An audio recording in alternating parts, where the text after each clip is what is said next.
जय हिंद दोस्तों, welcome to ज्योतिर्मय। दोस्तों, आज हम स्वागत करेंगे प्रारब्ध से हमारे आदरणीय अवनीश पीएन शर्मा जी का। भैया, बहुत बहुत स्वागत है आपका ज्योतिर्मय पर। हरिमोहन जी, आपको बहुत बहुत नमस्कार और आपके ज्योतिर्मय के सभी दर्शकों को मेरा प्रणाम जी।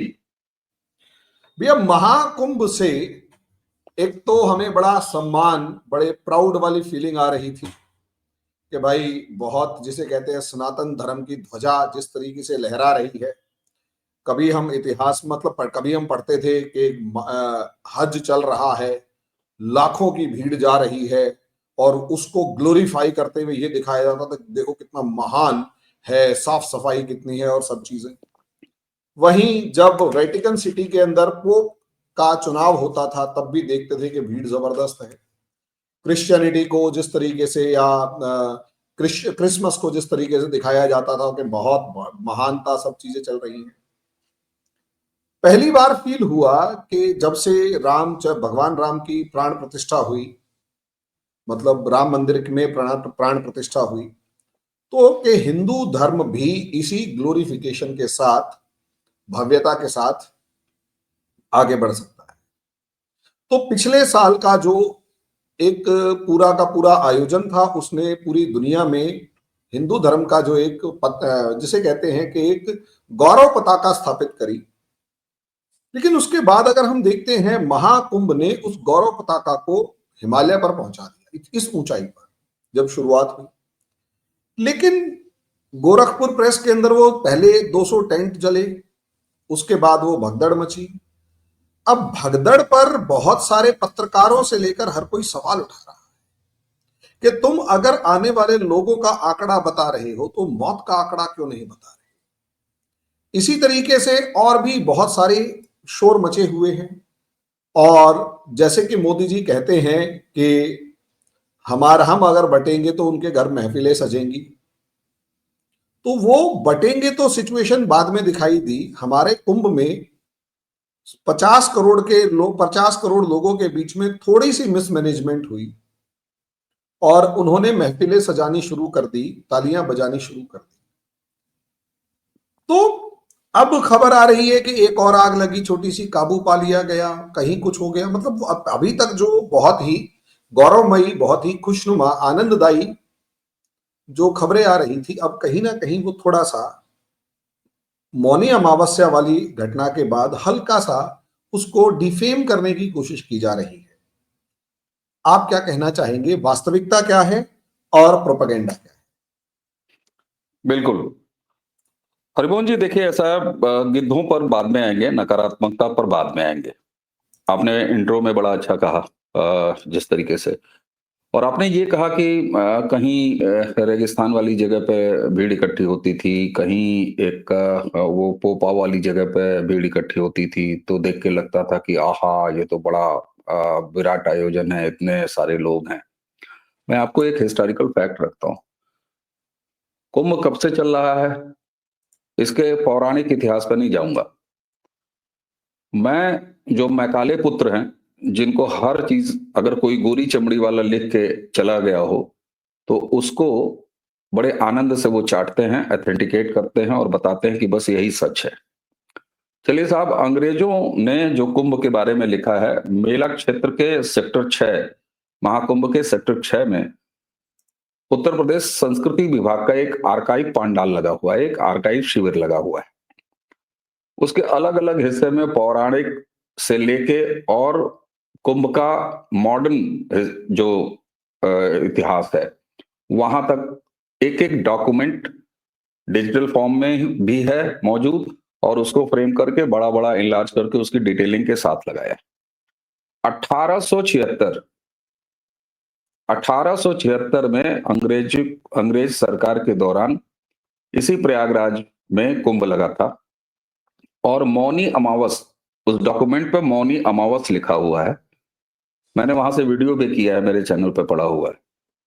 मौनी अमावस के दिन नहाने वालों की संख्या जानते हैं कितनी थी? 19 लाख, 19 लैक्स। 19 लाख की संख्या 1876 में मौनी अमावस के दिन, महाकुंभ के दौरान जो मुख्य पर्व स्नान होता है, उस दिन त्रिवेणी पे स्नान किया। जरा 1876 में मुझे बता दे कोई कि कितनी मेट्रो, कितनी वंदे भारत, कितनी शताब्दियां चलती थी, कितने फ्लाइट चलते थे, कितनी बसें, कितनी ट्राम, कितनी गाड़ियां, कितनी एसयूवीज थी 1876 में। आप कल्पना कर सकते हैं कि 19 लाख स्नान करने वाले तीर्थयात्री प्रयागराज कैसे पहुंचे। अंग्रेजों ने डॉक्यूमेंट किया है, बाकायदे अंग्रेजों ने, और सिर्फ एक दिन का है। मौनी अमावस मुख्य स्नान, अलग अलग स्नान तिथियों की कुल आंकड़े जो है वहां पर जो लिखे हुए हैं वो 25 लाख कुछ हजार कुछ सौ के आंकड़े लिखे हुए हैं। 25 लाख 1876। तो ये है कुंभ का मॉडर्न इतिहास। उसका जरा आर्थिक देख लीजिए, उसी आर्काइव में एक और डॉक्यूमेंट रखा हुआ है, इंग्लिश पीरियड का डॉक्यूमेंट, बाकायदे साइंड बाई तत्कालीन कलेक्टर ऑफ प्रयागराज, तब का इलाहाबाद। और उसका आर्थिक पक्ष बताता है, आज जो कहा जा रहा है कि 7,500 करोड़ रुपया, 8,000 करोड़ रुपया खर्च करके क्या मिलेगा बदले में, खैर वो तो क्या मिल रहा है लोग देख ही रहे हैं। उस समय के जरा कुछ आंकड़े चले आइए। 1930 के कुंभ में जो अंग्रेज शासनकाल के दौरान हुआ प्रयागराज में ही एक बार फिर, उसमें अंग्रेजों ने कुंभ का बजट रखा था 10,000 कुछ सौ रुपया, कुछ आना कुछ पैसा। उस समय आना और पाई चला करता था। तो उन्होंने मेला का बजट रखा था 10,000 कुछ रुपया, कुछ आना कुछ पाई। इसके सापेक्ष उस कुंभ में अंग्रेजों ने बजट एलोकेट जो किया था उसके सामने उन्होंने खर्चा किया 9,000 कुछ सौ रुपए, कुछ आना कुछ पाई, ये दर्ज है। लेकिन मेला टैक्सेस और दूसरे तरह के करों से उसी डॉक्यूमेंट में तीसरे नंबर पर लिखा हुआ है कि कुल आय 1930 में हुई कुंभ से 30,000 कुछ सौ रुपए, कुछ आना कुछ पैसे। यानी 10,000 एलोकेट किया, 9,000 खर्च किया, और जरा जोड़िए 3 गुना टैक्सेस से कमाई की। कांग्रेस की सरकारों ने पंडित नेहरू से लेके और राजीव गांधी तक मेला टैक्सेस लिया है अंग्रेजों के तर्ज पे। यहां तक कि 2013 में अखिलेश यादव के सरकार रहते जो कुंभ हुआ प्रयागराज में, बसों पर सरचार्ज लगता रहा। अंग्रेजों की वो परंपरा कायम रही। 2019 में कुंभ उसी प्रयागराज में हुआ, कहीं कोई न तो सरचार्ज न कोई मेला टैक्स, इसकी परंपरा समाप्त हो गई। तो ये पौराणिक पक्ष तो छोड़ दीजिए, मैं उस पर जा ही नहीं रहा हूं क्योंकि मैं उसका विद्वान नहीं हूं, और जिसका मैं ज्ञाता नहीं हूं उसे मैं अपने धर्म गुरुओं पर छोड़ता हूं, जो वैदिक अध्ययन वाले पुरुष हैं उन पर छोड़ता हूं। मैंने सिर्फ मॉडर्न आपको कुछ डेटाज रखे हैं। जिन्हें कोई भी संदेह हो तो मैं लिंक दे दूंगा, आप डिस्क्रिप्शन में डाल दीजिएगा, वो डिजिटली वेबसाइट पर मौजूद है, सारी चीजें जाके दर्शक देख भी लें। तो साहब ये इतिहास है 2019 का कुंभ। मैं एक संस्कृति कर्मी हूं, मैं अपने जो हमारी जिम्मेदारियां हमें मिली हुई हैं उस जिम्मेदारियों के निर्वहन के लिए मैं 1.5 महीना पिछले कुंभ में ऑन ड्यूटी आप कह सकते हैं कुंभ क्षेत्र में था। पिछले कुंभ में और हर कुंभ में मैं ये नहीं गिनवाऊंगा कि कौन कोई नेहरू आए तो 800 लोग मर गए और 2013 में प्रयाग स्टेशन पर क्या हुआ क्या नहीं हुआ, मैं उस पर जाऊंगा ही नहीं। लेकिन 2019 का कुंभ, उसने विश्व स्तर पर एक ऐसा प्रतिमान स्थापित किया। मेरे जीवन का ये तीसरा कुंभ है जिसको मैं होते हुए देख रहा हूं, और उसमें शामिल होने का अवसर 2013, 2019 और 2000 ये जो अभी चल रहा है। 2013 में मैं गया था झूसी की तरफ से, जैसे ही मैं कुंभ क्षेत्र में पहुंचा, गाड़ी से उतरते ही मेरे पैरों के नीचे टट्टियां थी। लेकिन 2019 में सफाई के मामले में, व्यवस्था के मामले में, चाहे वो कल्पवासी टेंट हो, चाहे वो अखाड़ों के टेंट हो, चाहे वो लग्जरी टेंट हो, अरैल साइड के, सफाई की उच्चतम स्तर की व्यवस्था। आज भी इस कुंभ में अब तक वही स्तर मेंटेन है। 25 सेक्टर हैं, 25 सेक्टर में 57 अकेले फायर स्टेशन लगे हुए हैं। फायर स्टेशन का ये मतलब नहीं कि एक लाल रंग की गाड़ी खड़ी कर दी है, नहीं साहब, पूरी की पूरी एक बड़ा कैंपस 10,000 15,000 स्क्वायर फीट में फैला हुआ, जिसमें तमाम तरह की गाड़ियां, छोटी बड़ी, आग बुझाने वाली, यहां तक कि बाइक भी। 25 पुलिस चौकियां हैं, अग्नि पुलिस चौकियां केवल। मैं अभी सामान्य पुलिसिंग की बात नहीं कर रहा हूं। 3 रोबोटिक सिस्टम है आग बुझाने के लिए, कि कोई ऐसी डिफिकल्ट आग लग जाए जहां आदमी नहीं पहुंच सकता, तो सिर्फ आदमियों को बचाने के लिए नहीं, रेस्क्यू के लिए नहीं, बल्कि 15 मीटर दूर तक 6 इंच व्यास का पानी की बौछार वो कर सकता है रोबोटिक सिस्टम, रेस्क्यू करने के साथ साथ ये लगा हुआ है। आप सबको पता है, हम सबको पता है कि कुंभ का पूरा क्षेत्र या इस तरह का पूरा क्षेत्र अस्थायी रूप से बसा होता है, जिसमें बांस, बल्ली, लकड़ी, पुआल, कपड़े, इसी से बसा हुआ वो पूरा शहर है। यानी आग के मामले में हमेशा जोखिम भरा रहता है, और कितने अग्निकांड कब कब किस कुंभ में हुए हैं, पर्याप्त डेटा मौजूद है, लोग जाके देख लें। सवाल ये उठता है कि आग की स्थिति में 15 से 20 मिनट के अंदर आग किस तरीके से बुझाई गई, जब वो गीता प्रेस के पंडाल में लगी। उसके बाद जब एक टेंट सिटी में कल अभी परसों आग लगी, उसको भी बुझाया गया। लेकिन ये बताइए, समाज की तरफ से हमारा क्या दायित्व है? पूरे कुंभ क्षेत्र में कोई भी हीटर अलाउड नहीं है। लेकिन मैं क्षमा के साथ कहता हूं, दुख के साथ कह रहा हूं, कि न सिर्फ टेंट सिटीज में, बल्कि कल्पवास कर रहे हमारे सनातनी भाई बहन भी अपने अपने टेंट में भरपूर और धड़ल्ले से हीटर का इस्तेमाल कर रहे हैं, जबकि प्रशासन ने बाकायदे सार्वजनिक सड़कों पर अलाव की व्यवस्था कर रखी है। क्या स्वतः अनुशासन कोई बात नहीं है? दूसरा, मौनी अमावस्या के दिन सबको त्रिवेणी में ही स्नान करना है। ये जिद कौन सी जिद है भाई? बनारस आप जाते हैं, वहां आप यमुना मैया को खोजते हैं, जहरीली जिसको बोल रहा है अरविंद केजरीवाल, नहीं खोजते हैं। पूरा प्रयाग क्षेत्र ही त्रिवेणी है, हमें कुछ जिदों से भी बचने की आवश्यकता है। पूरे मेला क्षेत्र को इस दुर्घटना के बाद नो व्हीकल जोन घोषित किया गया है। लेकिन प्रशासन के कुछ लोग अगर जबरिया लेके घुस रहे हैं, तो प्रशासन के लोग जो नौकरी करते हैं, एडमिनिस्ट्रेशन में है, पुलिस में है, या किसी भी सेवा में है, वो क्या कहीं मंगल ग्रह से आते हैं हरिमोहन जी? वो भी हमारे आपके भाई बहन, हमारे आपके रिश्तेदार है, हमारे बेटे हैं, हमारे घर के लोग हैं। क्या उन्हें ऐसा करना चाहिए अपना वीआईपी रुतबा दिखाने के लिए? नहीं करना चाहिए। हम तीर्थ जा रहे हैं, एक शहर जिसमें केवल 72 घंटे के लिए 16 लाख की आबादी वाला शहर, जिसमें 10 करोड़ से 12 करोड़ लोग पहुंच जाएं, तो जरा आप सोचेंगे क्या स्थिति होगी।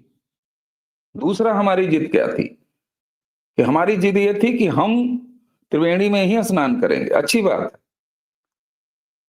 उसके बाद क्या है, जैसे ही डुबकी लगाई और कपड़ा अपना पहना, चंदन लगाया, टीका लगाया, सेल्फी ली, सोशल मीडिया, इंस्टाग्राम और व्हाट्सएप पे पोस्ट किया, हर हर गंगे बोले, उसके बाद तुरंत झोला उठाया, और उतनी ही तेजी से हमको वापस अपने गंतव्य स्थल भी जाना था।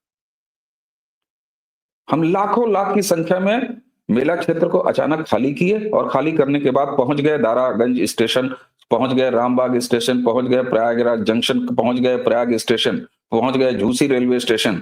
अब हमें ट्रेन चाहिए।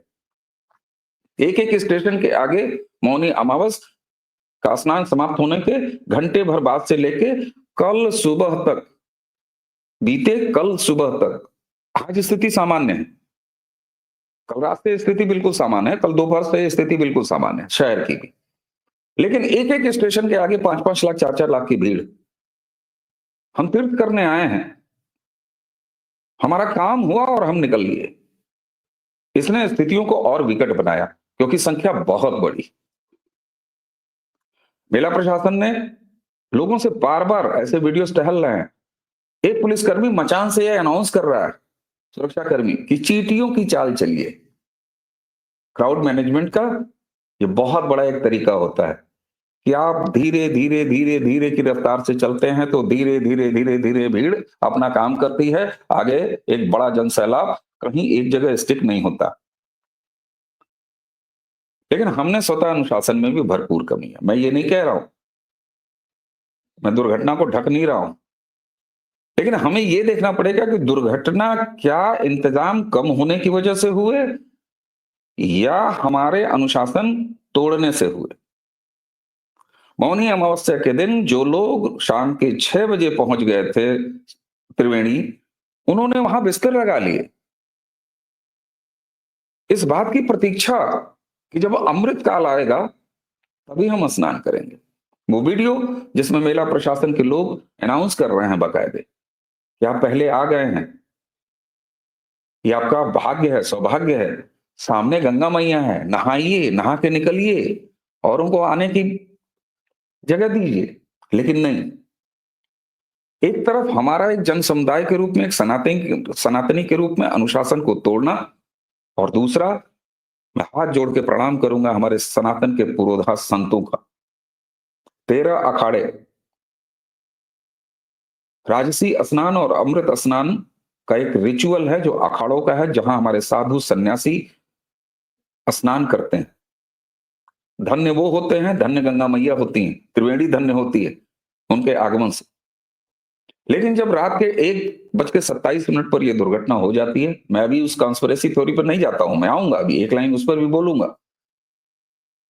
लेकिन 1:27 पर यह दुर्घटना हो जाती है, बैरिकेड टूटने के बाद एक दूसरे पर लोग गिरते हैं और इस तरह की दुर्घटना होती है जिसको आधे घंटे के अंदर कंट्रोल भी कर लिया जाता है, और पूरी दुर्घटना का क्षेत्र महज 100 मीटर बाई 80 फीट। आप में उठे, उसे दिखाया ऐसा जा रहा है कि पूरे कुंभ के अंदर ही बदनाम हो गई, मतलब बर्बाद हो गई है। कुछ आप सामान दिखाने छूट पर मत गया, जाइए। औरतों के बच्चों के वो चप्पलें छूट गई। हरिमोहन जी, मैं स्पष्ट रूप से कहूंगा, सनातन का यह व्यवहार ही नहीं है। हमें कुछ भैया गिरोहबाजों का टीवी पे उत्तर नहीं दिखाया देना। जा रहा है, टीवी के ऊपर, टीवी वाले, मैं मीडिया कहता हूं वाले, सिनेमा ओ बना के माय दिखाया जाए। गॉड, पता नहीं क्या हो गया है। मैं कहता हूं सिनेमा बना के दिखाया जाए। 2014 से ऐसी कौन सी नकारात्मकता छोड़ी गई है इस देश में?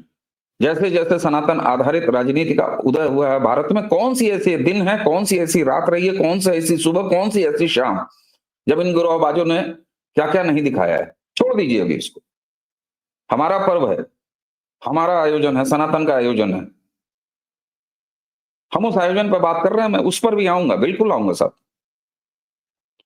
आधे घंटे के अंदर वो घटना जो है कंट्रोल कर ली जाती है। उसके बाद स्नान शुरू हो जाता है।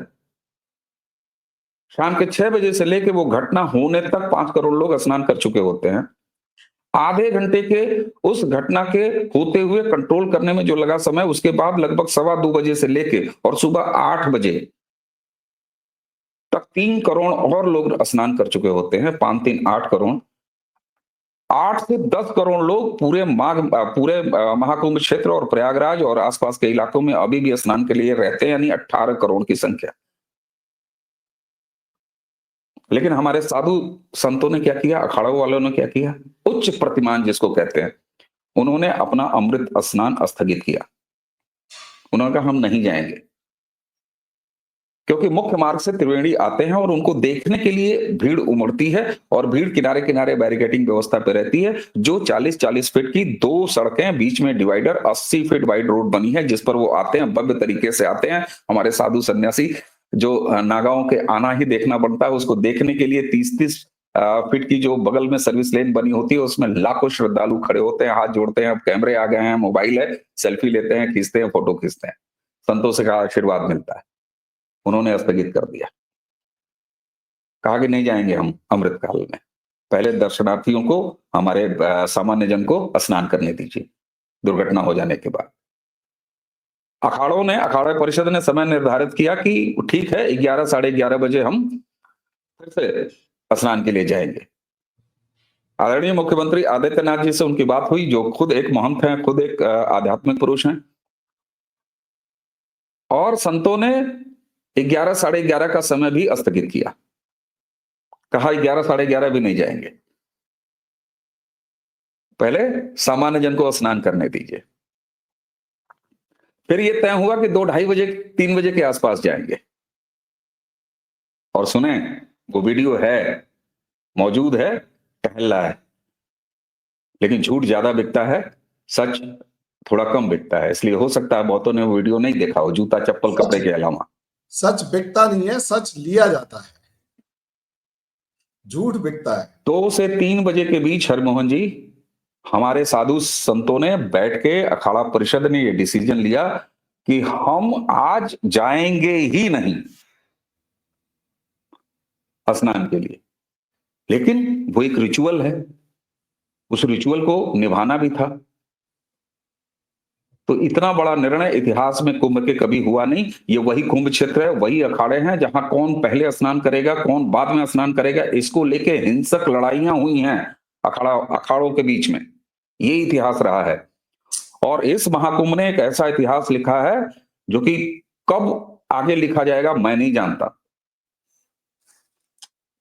13 अखाड़ों के अखाड़ा परिषदों ने ये बैठ के डिसाइड किया कि हमारे यहां से केवल रिचुअल संपन्न करने के लिए कि राजसी स्नान और ये जो अमृत स्नान है अखाड़ों का ये होना चाहिए। उन्होंने अपने अपने अखाड़े के जूनियर मोस्ट संतों को, एक एक संत को जो बिल्कुल जूनियर, उन्हें आदेश दिया कि आप 13 लोग सांकेतिक रूप से जाएंगे, अमृत स्नान करेंगे, वह रिचुअल संपन्न करेंगे और वापस आ जाएंगे। मेरे आंखों के सामने अभी भी वो वीडियो घूम रहा है, मेरे पास मौजूद है, मैं आपको भेज दूंगा। हमने अपने यहाँ कार्यक्रम किया था तो उसमें वो वीडियो दिखाया भी है।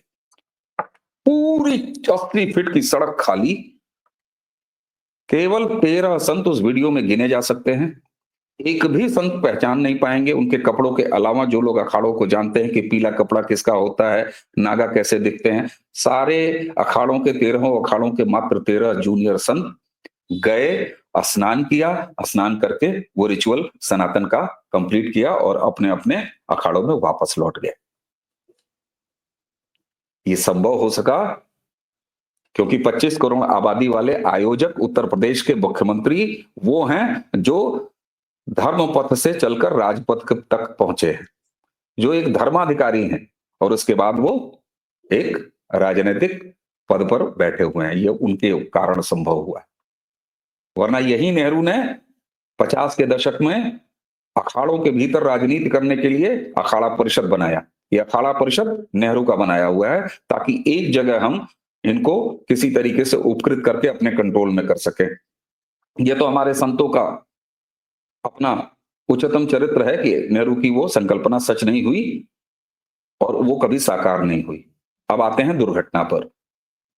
देखिए साहब, बहुत दुखद है, एक भी जीवन का जाना बहुत दुखद है। लेकिन इस बात का भी संतोष होना चाहिए कि अगर जो भीड़ का आप आंकड़ा देख रहे हैं, अगर केवल उस 100 मीटर बाई 80 फीट के एरिया में भी अगर आप घनत्व देख लें, अंदाजा लगाइए कि 10 करोड़ लोग और 100 बाई एवरेज लगा लीजिए 25 स्क्वायर किलोमीटर का पूरा क्षेत्र है। गणित वाले जोड़ लें जरा, कुंभ महाक्षेत्र 25 किलोमीटर स्क्वायर किलोमीटर का है। जरा घनत्व जोड़ लें कि अगर 8 करोड़ लोग अंदर मौजूद हैं तो 100 बाई 80 फीट के इलाके में कितनी भीड़ मौजूद हो सकती है। अगर वो पूरी अफरा तफरी भयंकर रूप से मची होती तो ये जो आधिकारिक 30-35 संख्या है, ये संख्या हजारों में होती, हजारों में होती। लेकिन ऐसा नहीं हुआ। भीड़ की एक मानसिकता आप जानते हैं, एक जगह अगर कुछ होता है तो पूरी अफरा तफरी फैलती है। आप जरा कल्पना कीजिए, तगड़ी अफरा तफरी ऐसे हो जाती है कि उम्मीद भी नहीं की जा सकती, कंट्रोल नहीं हो पाती। और आप कल्पना कीजिए कि ये कैसे संभव हुआ। ये संभव इसलिए हुआ कि पूरे त्रिवेणी क्षेत्र को ब्लॉक्स में बांटा हुआ था, इसलिए एक पर्टिकुलर ब्लॉक में जो दुर्घटना हुई, जो अफरा तफरी मची, उसका असर दूसरे ब्लॉक में हुआ नहीं। और तो और छोड़िए, मेरे साथी संदीप आर के सिंह जिस समय यह दुर्घटना हुई वो त्रिवेणी के उसी क्षेत्र में थे। उनको 3 घंटे के बाद जब मैंने फोन किया तब उन्हें पता चला कि ऐसी कोई दुर्घटना हो गई है। उसी महाक्षेत्र में मौजूद लोगों को यह पता नहीं, क्योंकि एक ही जगह उसको कंट्रोल कर लिया गया, वहीं समाप्त हो गई वो सारी चीज। लेकिन फिर भी आप सबके सामने वो वीडियोस हैं, यहां यह स्पष्ट रूप से दिखाई दे रहा है कि एक पार्टी विशेष के नारे लगते हुए वीडियो है, एक नेता के नाम के नारे लगाते हुए हुड़दंगियों के वीडियो हैं। लाल गमछा बांधे हुए एक औरत जो कह रही है कि मुझे धक्का दिया, मैं गिर पड़ी, मैं उठ के खड़ी हुई, फिर मुझे धक्का दिया। ये तत्व कौन है? जुडिशियल इंक्वायरी सेटअप हो चुकी है। परसों ही जुडिशियल इंक्वायरी कमेटी के तीनों सदस्य, जिनमें एक न्यायमूर्ति भी हैं रिटायर्ड, वो पहुंच चुके हैं प्रयागराज। और जुडिशियल इंक्वायरी के जो भी पैमाने हैं, उन पैमानों में एक साजिश भी शामिल है, एडमिनिस्ट्रेटिव लापरवाही भी शामिल है, षड्यंत्र भी शामिल है। अरविंद केजरीवाल जैसा धूर्त व्यक्ति दिल्ली में तो सीसीटीवी नहीं लगा पाया जितना उसने कहा था, लेकिन एक किसी उच्चतम स्तर की कॉलोनी या सोसाइटी में जितने सीसीटीवी की अपेक्षा आप कर सकते हैं, उससे दोगुने सीसीटीवी कुंभ मेला क्षेत्र में इस समय लगे हुए हैं। एक एक चेहरों की पहचान होगी, मैं आपको बता रहा हूं। योगी आदित्यनाथ जी के चेहरे पर जो आंसू आप देखे हैं, उन एक एक आंसुओं की एक एक ड्रॉप का बदला लिया जाएगा, क्योंकि एक एक चेहरे कैमरों की जद में है। एक एक नारेबाजी करने वाले हुड़दंगी कैमरों की जद में है। षड्यंत्र हुआ है। मैं बहुत ज्यादा अभी रिवील नहीं करूंगा, क्योंकि जुडिशियल इंक्वायरी ऑलरेडी सेटअप हो चुकी है, उचित नहीं होगा। लेकिन एक एक पक्ष की जांच चल रही है, छोड़े नहीं जाएंगे, बख्शे नहीं जाएंगे। ये साफ तौर पर है कि वहां पर अव्यवस्था, अराजकता फैलाने का प्रयास हुआ, और इतनी बड़ी भीड़ में एक पत्थर चला देना ही पर्याप्त होता है साहब। जोर से चिल्ला देना ही पर्याप्त होता है कि वहां पर आग लग गई है। उसके बाद अफरा तफरी देखिए आप, भीड़ की एक मानसिकता है। लेकिन हमें धन्यवाद देना चाहिए, अपने साधु संतों के प्रति कृतज्ञता व्यक्त करनी चाहिए। उसके अलावा हम सभी सनातनियों में, ज्यादातर लोगों में स्वतः अनुशासन रहा है। प्रयागराज के वासियों में, वहां के लोकल लोगों की, उनको सैल्यूट करना बनता है। जिस तरीके से इलाहाबाद यूनिवर्सिटी का कैंपस खोल दिया गया, लोगों ने अपने घर के कैंपस खोल दिए, स्कूल खोल दिए गए, प्राइवेट से लेकर सरकारी तक उसके गेट खोल दिए गए। प्रयागराज छात्रों का शहर जाना जाता है। एक मुखर्जी नगर और वो जो दिल्ली के इलाके हैं, वैसे 10 ठो वहां बसते हैं पूरे प्रयागराज में। छात्रों ने वॉलेंटियर का रोल निभाना शुरू कर दिया उसी समय से। ऐसी तस्वीरें भी हमारे दर्शकों ने देखी होंगी जहां बाइक पर निःशुल्क सेवा भी लिखी है। कुछ छात्र ऐसे भी हैं लड़के जो वॉलेंटरी कह रहे हैं, कोई बात नहीं, आपको अगर कुछ टिप चाहिएगा तो दे दीजिएगा, ताकि हम पेट्रोल भरा के फिर से आपकी सेवा में लग सके। कुछ ऐसे हैं जो खुद भरा के और कह रहे हैं नहीं, निःशुल्क सेवा है। लेकिन उसी के साथ साथ यह बात बिल्कुल सही है कि कहीं भी अगर कोई गलती हुई है तो जुडिशियल इंक्वायरी सेटअप हो चुकी है, वो हर पक्ष की जांच कर रही है। अब यहां पर मैं अपनी बात समाप्त करने से पहले हरमोहन जी, एक छोटी सी बात कि अब हमें क्या करना चाहिए, क्या नहीं करना चाहिए कुंभ में अगर आप जा रहे हैं। देखिए, आप अगर पहले से यात्रा का प्लान बना चुके हैं, कैंसिल मत करिए, बिल्कुल ये शहर बिल्कुल सामान्य। मेला क्षेत्र तो 12 घंटे के बाद ही बड़ा नॉर्मल हो गया था, क्योंकि मेला क्षेत्र से सब लोग निकल के सवारियां पकड़ने शहर में आ गए थे। उधर मेला क्षेत्र एकदम नॉर्मल हो गया था। इस समय आवागमन बिल्कुल नॉर्मल है। किसी भी शहर में, आप जयपुर पे हैं, मैं लखनऊ बैठा हूं, कोई बैंगलोर का जाम पूछ ले, मेरी बेटी कहती है कि पापा फ्लाइट के लिए जो है वो 1.5 घंटे हम लोग एक्स्ट्रा रखते हैं अपने लिए, क्योंकि जाम की जो स्थिति है। आप सोचिए, जहां करोड़ों करोड़ों लोग, 16 लाख आबादी के शहर में करोड़ों लोग पहुंच जाएंगे तो जाम की स्थिति कैसी रहेगी। लेकिन ट्रैफिक अब सुचारू रूप से चल रहा है। समय लगेगा भाई, बिल्कुल लगेगा। रेलवे ने बहुत अच्छा काम किया, अपने सारे स्टेशनों से एवरेज टाइम 5 से 8 मिनट में किसी न किसी रूट के लिए एक ट्रेन की व्यवस्था कर दी। रेलवे ने टिकट काउंटर अपने बंद कर दिए, लेकिन ये नहीं कहा कि आप फ्री में सफर कर सकते हैं। औपचारिक रूप से कहीं रेलवे ने ये नहीं स्टेटमेंट दिया है। लेकिन उसी के साथ ये भी सही है कि हर स्टेशन पे सारे रेलवे काउंटर्स टिकट के बंद हैं। हाँ, उन्होंने कुछ मोबाइल स्टाफ की व्यवस्था कर रखी है, जो हाथ में वो मशीन लेके और टिकट काट रहे हैं। लेकिन जो उनसे टिकट मांग रहा है, वो कितनों को टिकट दे पा रहे हैं, कितने उनसे मांग पा रहे हैं, कितने इस बात में है, ये सब अनौपचारिक रूप से है। अस्वस्थामा मरो नरो व कुंजरो वाली शैली में। व्यवस्था क्या हो रही है? ट्रेन आके खड़ी हो रही है, दरवाजे सारे खुले हुए हैं, ट्रेन पूरी खाली है, अनाउंसमेंट हो रही है कि ये ट्रेन फलाने रूट पर अंतिम स्टेशन यहां तक जाएगी। ब्लॉक्स में स्टेशन के सामने यात्री रोके हुए हैं, ब्लॉक्स खोले जा रहे हैं, कहा जा रहा है जाइए।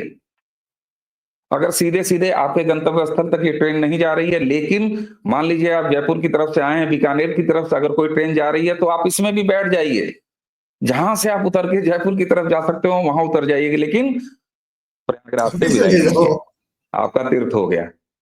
लोग बैठ रहे हैं और चले जा रहे हैं 5 से 8 मिनट प्रति ट्रेन के बीच का। अफवाह तो यहां तक उड़ाएगी कि ट्रेनें कैंसिल कर दी हैं, ट्रेन नहीं चल रही। तो मैं वही कह रहा हूं कि देखिए साहब, काला और सफेद अगर एक साथ नहीं रहेगा तो न काले की पहचान होगी न सफेद की। बुराई और अच्छाई एक साथ नहीं रहेगा तो न बुराई से घृणा करना है इसकी पहचान हो पाएगी, न अच्छाई को अपनाना है इसकी पहचान हो पाएगी। राक्षस हमेशा रहेंगे, खबरों के राक्षस भी हमेशा रहेंगे, नैरेटिव के राक्षस भी हमेशा रहेंगे, लेकिन काबे में कितनी भीड़ जुटती है जरा इस संख्या से जोड़ के दिखा लो। वेटिकन में कितनी भीड़ जुटती है इस संख्या से जोड़ के बता दो। 1876 में तुम्हारा कहीं अस्तित्व रहा हो, तुम्हारे यहां संख्या क्या रही हो वो बता दो।